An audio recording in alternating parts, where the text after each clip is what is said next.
Good morning बच्चों। हिंदी की online कक्षा में आपका स्वागत है। आज मैं कक्षा 10 के बच्चों को हिंदी व्याकरण के अंतर्गत मुहावरे पढ़ाऊंगी। बच्चों, मुहावरे भाषा को अत्यधिक प्रभावशाली बनाने का बहुत अच्छा साधन है। इनका प्रयोग करके हम भाषा को और अधिक अच्छे ढंग से स्पष्ट कर सकते हैं।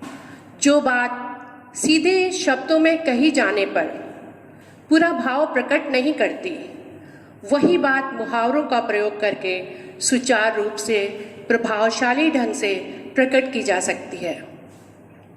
तो हमें ये समझना होगा कि मुहावरा एक वाक्यांश है जो साधारण अर्थ का बोध न करवाकर किसी विशेष अर्थ का बोध करवाता है, यानी लाक्षणिक अर्थ का बोध कराता है।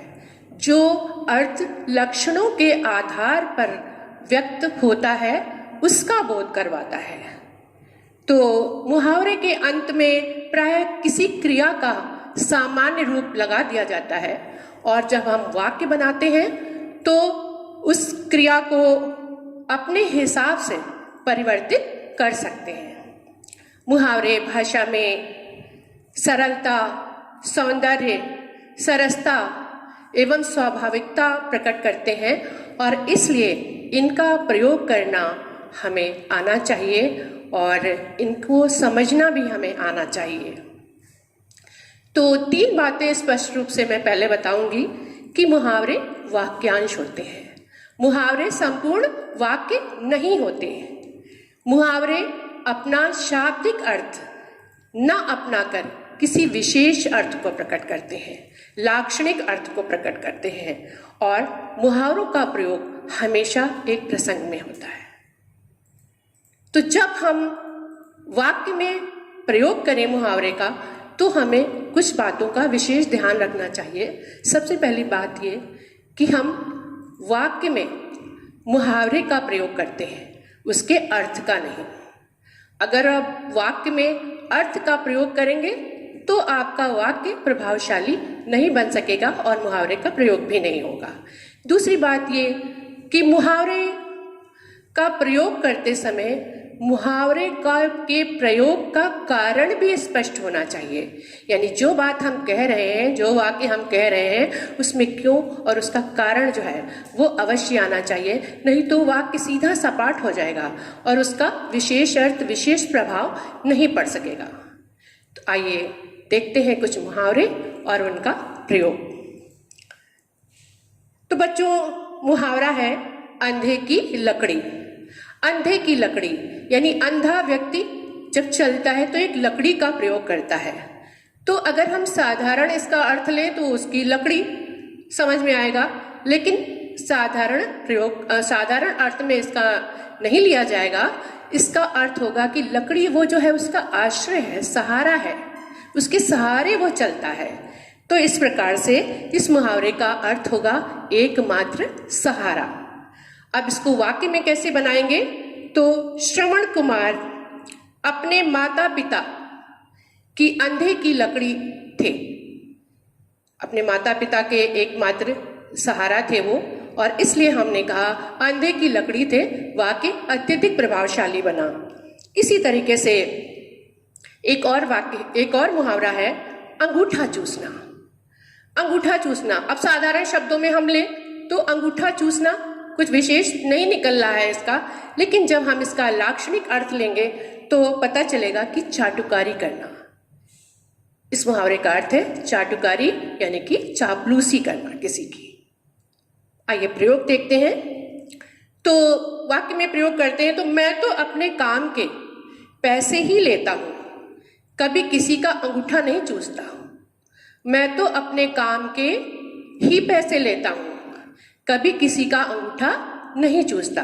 वाक्य कितना प्रभावशाली बन गया मुहावरे के प्रयोग से। और इसी तरह हम और मुहावरा देखेंगे आकाश पाताल एक करना। बहुत प्रयोग किया जाने वाला ये मुहावरा है आकाश पाताल एक करना। आकाश आप समझते हो, ऊंचाई से इसका अनुमान लगाते हैं, और पाताल गहराई नीचे से दोनों में बहुत दूरी है। और दोनों को एक करना यानी लाक्षणिक अर्थ ये प्रकट हुआ कि बहुत मेहनत करना, बहुत प्रयत्न करना, बहुत कोशिश करना। तो लक्षणों के आधार पर इस मुहावरे का अर्थ प्रकट होता है बहुत प्रयत्न करना। वाक्य बनाते हैं इसका कि पुलिस ने आतंकवादियों का पता लगाने के लिए आकाश पाताल एक कर दिया। पुलिस ने आतंकवादियों का पता लगाने के लिए आकाश पाताल एक कर दिया।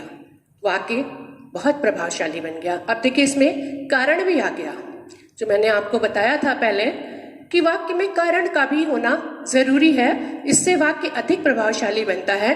तो पुलिस ने आकाश पाताल क्यों एक कर दिया? आतंकवादियों का पता लगाने के लिए। यानी क्यों, यानी कारण जो है इस वाक्य में स्पष्ट हो रहा है। तो हमें इसी तरीके से वाक्य बनाना चाहिए कि जिसमें कारण भी, मुहावरे को प्रयोग किए जाने का कारण भी स्पष्ट हो। एक और मुहावरा देखते हैं, ईद का चांद होना। ईद का चांद होना, ईद का चांद आप जानते हैं बहुत समय बाद दिखाई देता है, और इस तरीके से इसका लाक्षणिक अर्थ होगा बहुत दिनों बाद दिखाई देना, बहुत दिनों बाद सामने आना। प्रयोग देखते हैं इसका कि तुम तो ईद का चांद हो गए हो, कभी मिलते ही नहीं। तुम तो ईद का चांद हो गए हो, कभी दिखाई ही नहीं देते। तो इस तरीके से हमने अपनी बात बहुत प्रभावशाली ढंग से कही सामने वाले से। कारण भी आ गया, ईद का चांद हो गए हो, क्यों, यानी कारण यानी कि बहुत दिनों बाद मिले हो। तो इस तरीके से वाक्य में कारण के होने से वाक्य सुस्पष्ट एवं प्रभावशाली बनता है, और यह एक सही और उचित प्रयोग कहा जाता है। एक और मुहावरा देखते हैं बच्चों, उल्लू बनाना।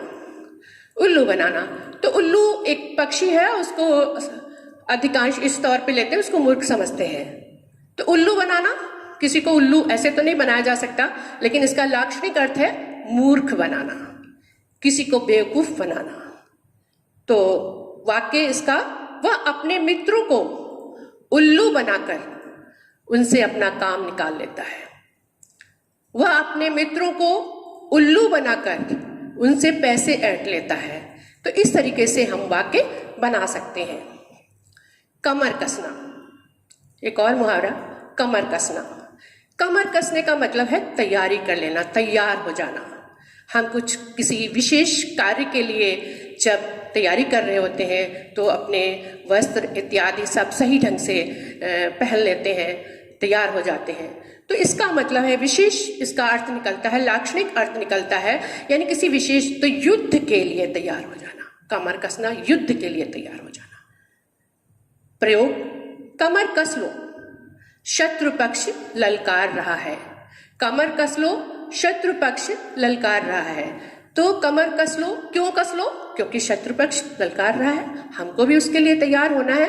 तो इस तरीके से संपूर्ण मुहावरा जो है, मुहावरे का प्रयोग अत्यंत प्रभावशाली बन पड़ा है। एक और मुहावरा देखते हैं, कलेजे पर सांप लौटना। कलेजे पर सांप लौटना यानी कलेजे पर कोई चीज बैठी है जो हमें कष्ट दे रही है। तो वो यहाँ पर लाक्षणिक अर्थ में इसका अर्थ प्रकट हुआ है ईर्ष्या से दुखी होना, ईर्ष्या के कारण दुखी होना।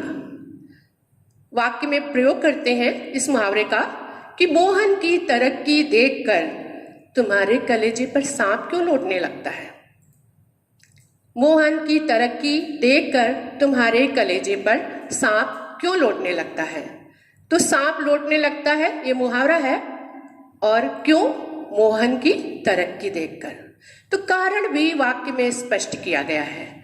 तो बच्चों, जब भी हम मुहावरों का प्रयोग करें, कारण अवश्य दें, क्योंकि कारण के बिना वाक्य अधूरा लगता है। और मुहावरों का प्रयोग करते समय इस बात का अवश्य ध्यान रखें कि हमें मुहावरा ही प्रयोग करना है, उसके अर्थ नहीं प्रयोग करना है, क्योंकि मुहावरा ही प्रभावशाली है। और इसी तरीके से हम अन्य मुहावरों का भी अपनी भाषा में प्रयोग करेंगे, और मुहावरे हमारी भाषा को अत्यधिक प्रभावशाली बनाने का कार्य करते हैं, इसलिए हमें इनका ज्ञान होना भी अति आवश्यक है। धन्यवाद।